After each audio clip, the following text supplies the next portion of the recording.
Right, welcome to Hot Pos Unboxed. This edition is for the Casio SE-C300 cash register. This is by far and away one of our biggest sellers. Perfect for cafes, small restaurants, general retail where you need a lot of individual department keys. This guy has 72 keys underneath his spill-proof keyboard, and it also does basic table tracking, which we will cover. And that's what makes it perfect for cafes and restaurants. Really just out of the box, it'll work for you without any further setup. As with all the Casio models, it's got a full 12-month warranty. Alright, so in the box we have our keys, cash register. You should have also bought a box of paper rolls to go with your till. These take the 57mm wide thermal rolls. Before we start, we need to put paper in the cash register. To do that, we need to open up the paper cover, which if I just turn the machine around like that, you'll see there's a little lip at the back that pulls out like so. It just pulls up and forward. There is just one arm that you pull up, like so. The paper simply sits at the bottom of the cavity, so there's nothing to feed through. Paper feeds from underneath, not from over the top. Okay, so we just sit that at the bottom. We make sure we've got enough paper poking out the front. We close the arm, click it into place, and we feed our paper through our display like so, so we can issue receipts. Just through the long section there, it just comes out the front like that. Alright, can rip it off by the teeth, and we are ready to start the initial setup of the cash register. Okay. Again, we're just using the setup guide here as per the Hot Pos help website. I'm reading directly off the setup guide, so the steps I do here are exactly the steps you need to do. The first step is to turn on the machine at the power, so I'm just going to bend down now and plug him in. Okay. Alright, so we have our key in the register in the off position. We need to hold down the feed button here. We hold that down while we turn the key around to the program position. We keep holding our finger down on the feed for about 5 seconds. Then we release our finger. On the screen we have a nit and a lot of zeros. We just have to enter an initialisation code to start with to tell the till it's set up in Australia. To do that, we enter a number that's on the setup guide. In this case it's number 17240. 17240, and we press the subtotal button. We then just need to give the cash register a couple of moments to think about the program that's been entered. Usually takes about 3 or 4 seconds.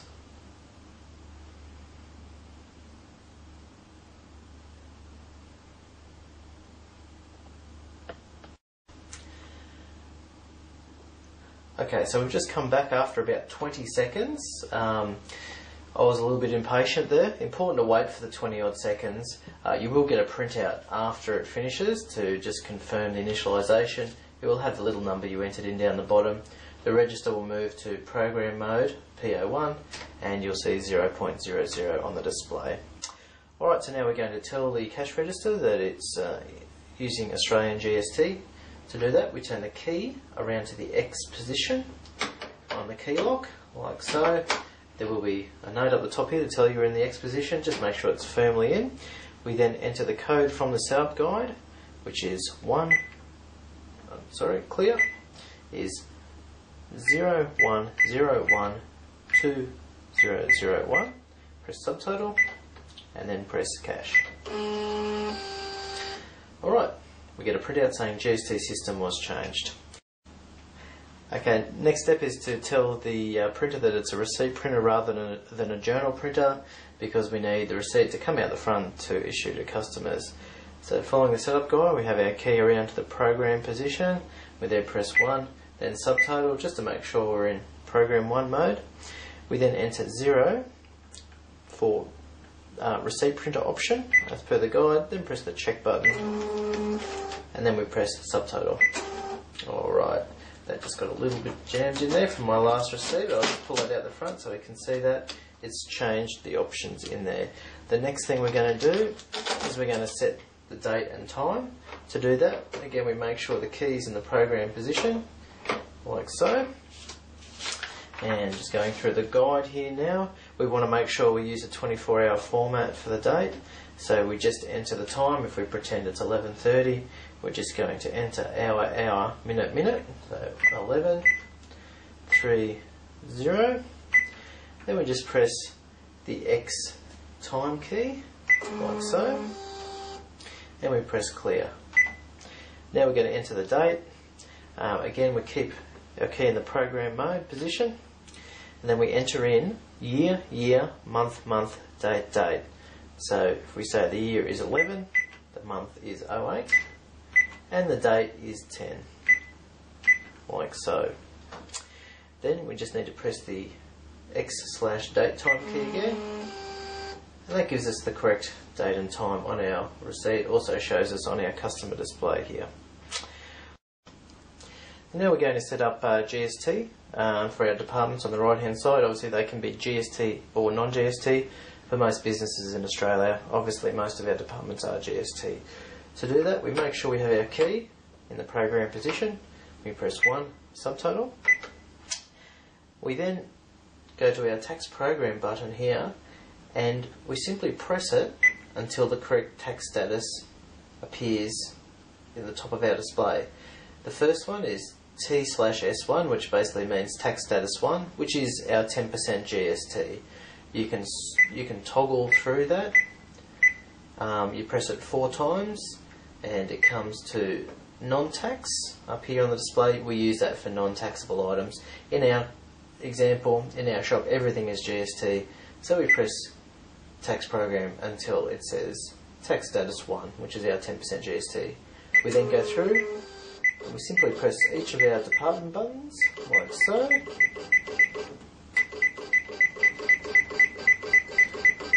Obviously, if you've got some non-GST ones in between, you will need to change them. But this is just a quick way to make all your department buttons GST. Now, if we get to our last item here, let's say this is a non-GST department. At this stage, we'll just toggle our tax program button again. We would move to non-taxable. We press the last department to make it non-taxable. After completing, we press subtotal to finalise.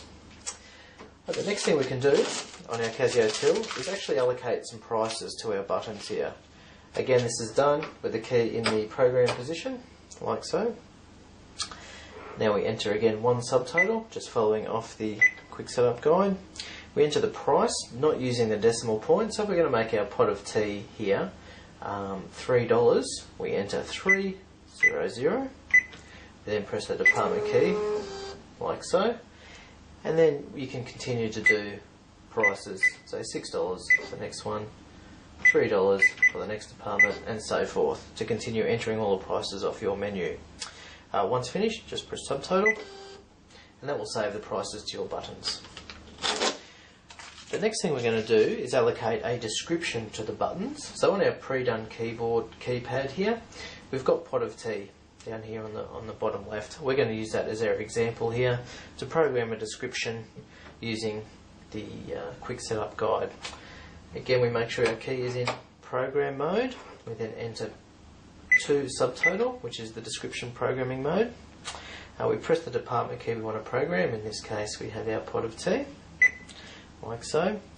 Then, using our keyboard over here, we can enter in the text to go on the key. On our numerical keys here, you'll notice on the front face of the keys, which is easier to see as you're looking down on them, it has each of the letters of the alphabet much in the same manner of a mobile phone, A, B, C, D, E, F, and so forth. We use that to enter our descriptions onto the key. So we move over here to, we're looking for pot of tea. So P is the first letter on numerical key 1, which we press P. P is then showed in the operator display here. Just let you know you've chosen the right number. We then move to O. It's the third letter on that key, so we press it 3 times. With then T.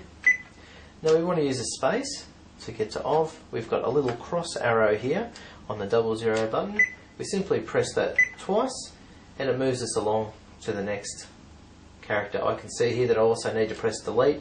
It had a department 0001 description as a default. We can actually just press delete to remove the remainder of that description, and pressing delete once more moves it back. We can then press our enter arrow over again for space. In fact, no, space is here. Apologies. Alright, space is actually under the RC key. Now we move to of, 1, 2, 3, and then the F, 1, 2, 3, and space again under the RC key, and T, T, E, A, like so. Okay, so we've entered pot of T using our alpha keys on the front side of the numerical keys. We then just press cash to enter that in. You get a little printout. At this stage, you can continue to enter descriptions against your department buttons. When you're finished, you just press subtotal to complete the process. Alright, the next thing we're going to show you on the Casio SE-C300 is how to put your receipt header in. We firstly turn the key around to program, and we enter 2, then subtotal, like so. On the setup guide, it shows you a line number to change for the first line of your receipt. That line number is 132. For the second line of the receipt, it's 232, the third line is 332, and so on. Just refer to the guide to get the exact line numbers. You then press subtotal. It comes up with the default your receipt up there, which is the default first line of the receipt. Just press delete on the bottom of the decimal point key to remove that from the display.